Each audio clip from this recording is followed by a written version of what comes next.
Ready করে রাখবো পরবর্তী যে সরকার আছে তাদেরকে। নির্বাচনের বাজেটটা সবগুলো ওপেন আছে, তো নির্বাচনটা আমার মনে শিডিউল পরে বোধহয় ওরা আর বিতরণ করবে, খরচ কন্টিনজেন্সি খরচ থাকতে পারে, তাই না, ইমার্জেন্সি খরচ থাকতে পারে, সেটা তো মিট করা যাবে, সেটা তাদেরও কিছু বাংলাদেশে নির্বাচনের ব্যাপারে কোনো চিন্তা করার দরকার নেই। কত তারিখের সীমা দিয়েছেন বলেছেন, একটা তারিখ দিয়েছেন বলেছেন, কত তারিখের মধ্যে জানাতে বলেছেন বাজেটের বিষয়ে বিভিন্ন মন্ত্রণালয় জানাতে বলে একটা তারিখ আছে। আমি একজন একটা সার্কুলার একটা ফর্মাল লেটার যায়, এগুলো সব আইন বিধি, বাজেটের যে কোনো জিনিসই কিন্তু আমরা ফলো করি, সে রুল আসবে। তো এটা একটা সময় দিয়েছে ডিসেম্বরের শেষের দিকে, এটা হয়তো আমার কাছে প্লেস করবে, তারপরে আমি সেটা মানে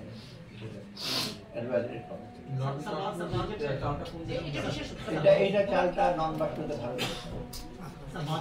ভারত থেকে আসবে, কিন্তু সাপ্লায়ার এটা তো কম্পিটিটিভ, সাপ্লায়ার কিন্তু স্বীকার করে। কারণ আমরা তো আর বলবো না ভারত থেকে আনবেন না, থাইল্যান্ড থেকে আনবেন না, মায়ানমার থেকে আনবেন না, ওরা যেটা বেস্ট দেখেছে, প্রাইস দেখেছে, সেটা আমরা বায়াস দিচ্ছে, ওরা কোয়ালিটি টাইম দিয়ে দেবে এবং মূল্য ঠিক হবে, সেটা এটা সোর্সটা ভালো, কিন্তু আসবে আসবে মানে এটা না, এটা এটা টেন্ডার, জি2জি হলে তো আপনার আমি কিছু বলবো না, কারণ ওদের রিকোয়ারমেন্ট কত রকম দিতে একটা গণভোটের ব্যাপারটা আসছে, এটা তো আগে যখন আমরা বাজেট দিয়েছি সেই ওই প্রজেকশনে ওদের ছিল না। তারপরে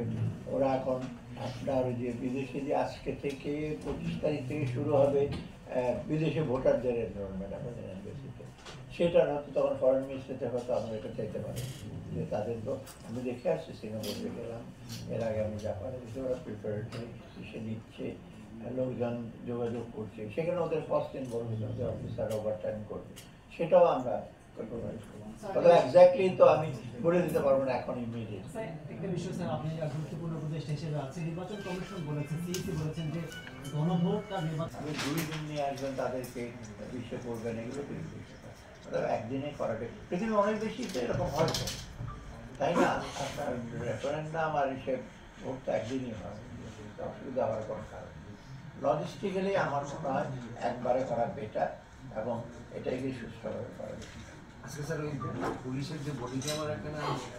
ছিল প্রসেস চলতেছিল, সেটা কি আজকে আলোচনা হচ্ছে? না, বডি ক্যামেরাটা আমরা একটা সিদ্ধান্ত নিয়েছি, বডি ক্যামেরা যেটা হবে সেটা ঠিক এখানে পারচেস কমিটি এসে ওরা একটা ডিসিশন হয়েছে, ওদের যে রেসপেক্টিভ যে এজেন্সি আছে ওদেরকে আমরা বলে দিয়েছি বাজেট যেটা আছে ওটা আপনার ব্যবহার করেন, এবং সেটা ওরা ওদের নিজস্ব মানে স্বচ্ছ,